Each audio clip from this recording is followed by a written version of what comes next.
Ma'am बहुत बहुत आपका स्वागत है इंडिया टुडे ग्रुप में। सबसे पहला सवाल ये, आज आपने बीजेपी ज्वाइन की है, काफी सालों के बाद आपने बीजेपी ज्वाइन की। पिछले काफी समय से अटकलें भी लगाई जा रही थी कि आप बीजेपी ज्वाइन करेंगे, आज आपने बीजेपी ज्वाइन की, क्या कारण रहा भारतीय जनता पार्टी का दामन? देखिए, 40 साल जिस घर में रहे हों वहाँ इतनी आसानी से तो नहीं निकला जाता, लेकिन हालात साल बर साल पिछले 5-10 साल में मैंने देखा इस तरह से बनते आए कि अब कांग्रेस पार्टी के जो नेतृत्व है हरियाणा के अंदर, वो केवल अपना जो है निजी स्वार्थ साधने के लिए सब वो काम करते हैं जो पार्टी को जिससे नुकसान हो कांग्रेस को। मैं और मेरे की नीति पर कोई बड़ा आदमी जो है, जो कांग्रेस का जो है जितना भी सीनियर लीडरशिप थी उसको खत्म करने का काम इन्होंने करा है। और इस सूरत के अंदर आप समझ सकते हैं कि जब ये बातें शुरू हो जाती हैं तो वो पार्टी का भविष्य तो बहुत ही उज्जवल है, कभी आगे बढ़ ही नहीं सकता। यहाँ दूसरी तरफ जो है मनोहर लाल जी को मैंने 10 साल देखा, जिस तरह से उन्होंने काम करा बगैर खर्ची पर्ची के।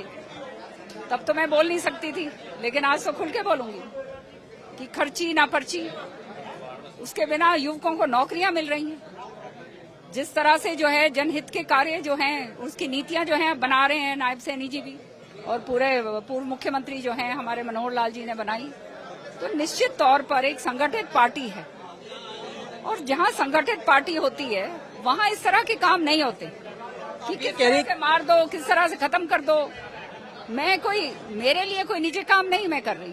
मैंने जिंदगी में चौधरी बंसीलाल जी के बाद, सुरेंद्र सिंह जी के बाद एक ही प्रण लिया था कि मैं हरियाणा की राजनीति में इसलिए प्रवेश कर रही हूँ कि मैं वो लाखों कार्यकर्ता जो पूरे हिंदुस्तान में और पूरे हरियाणा में खास तौर से जो फैले हुए हैं, कि उनका जो है उनका मान सम्मान बढ़ा रहे, उनका जो है उनका हक उनको मिले।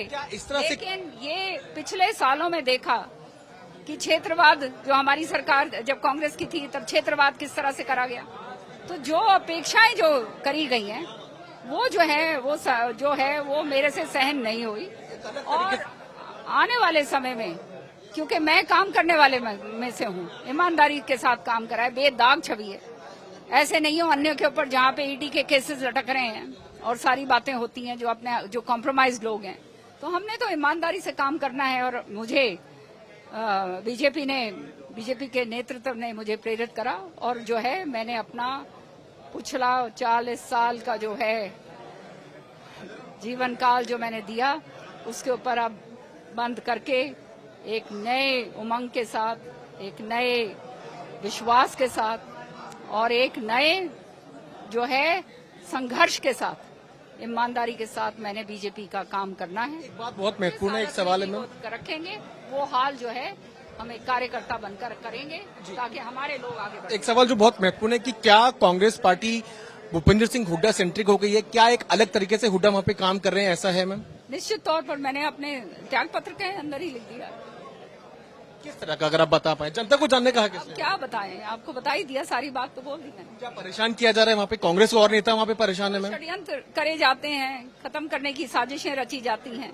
अब हमारे जैसे लोग जिन्होंने जीवन में कभी झूठ नहीं बोली, कभी जो है किसी की एक जो है चवन्नी नहीं उठाई, कोई सीएलयू नहीं करवाए, कोई हमारे ऊपर दाग नहीं है हर तरीके का, तो वो इस तरह के लोगों के साथ जब इस तरह से बात होती है तो हमारे ऊपर की बात नहीं है, ये हमारे कार्यकर्ताओं की अपेक्षा जो करी गई है उससे मैं जो है बहुत आहत थी। एक बात और मैम बहुत महत्वपूर्ण है, कुमारी शैलजा ने भी ऐसी ही बात की। उन्होंने कहा कि टिकट बंटवारा जो है बहुत गलत तरीके से किया गया, कई जगह पर जो है उसमें गड़बड़ियां हुई। तो आपको लगता है कि ये एक बड़ा कारण है? और ना सिर्फ आप बल्कि कई ऐसे कांग्रेसी कार्यकर्ता हैं जिनका अब मन जो है वो दुखी है।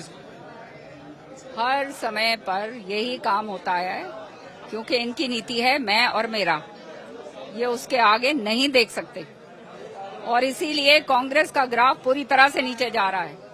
और आप आने वाले समय में आप देखिएगा कि जिस तरह से प्रधानमंत्री नरेंद्र मोदी जी के प्रेरणा से जो ये विकसित भारत की बात करी जा रही है, उसका संकल्प लिया गया है और उस पर काम करे जा रहे हैं, पूरे हिंदुस्तान के हित में जो काम किया गया है आज तक नहीं हुए। आपने अपनी बात सोनिया गांधी राहुल गांधी को बताई थी। ये वाले जो काम करे गए हैं इनको आगे लेकर चलना, ये किसके अंदर हिम्मत है? वो उन्होंने करा है। तो आज उनसे प्रेरित होकर और ये सोचकर कि हम भी जो है अपना छोटा जितना भी हमारे से हो सकता है वो देश हित का और जनता के हित का काम करें, ताकि हमारी लोग आगे बढ़ पाएं, उनको नौकरियां मिल पाएं। अपनी बात नीतियां इनको अच्छी तरह से जो है जो अपेक्षा हुई है वो अब जो है बीजेपी में रल मिल के जो है आगे बढ़ें और तीसरी बार बीजेपी की सरकार बनाएं। आपने अपनी बात सोनिया गांधी राहुल गांधी को बताई थी। सारी बातें अब ये इन चीजों पे अब बात करने का कोई फायदा नहीं, वो चैप्टर क्लोज हो चुका है। एक आखिरी प्रश्न मैम, एक आखिरी प्रश्न। एक चीज जो कही जा रही है कि राज्यसभा टिकट के लिए आप यहाँ पर हैं, क्या उस पर आप क्या जवाब यहाँ पर बिना कोई शर्त के आई हूँ। जो काम मुझे दिया जाएगा ईमानदारी के साथ, निष्ठा के साथ मैं करूंगी, करती आई हूँ।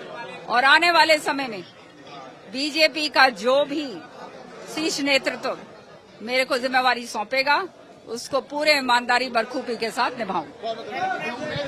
किरण चौधरी जिन्होंने आज बीजेपी का दामन थामा, उन्होंने आज तक से बात करते हुए एक बात कही कि वो बिना शर्त बीजेपी में आई हैं और जो दायित्व, जो जिम्मेदारी उनको दी जाएगी उसको वो बखूबी निभाएंगी। कैमरामैन पवन संघ, पीयूष मिश्रा, दिल्ली, आज तक।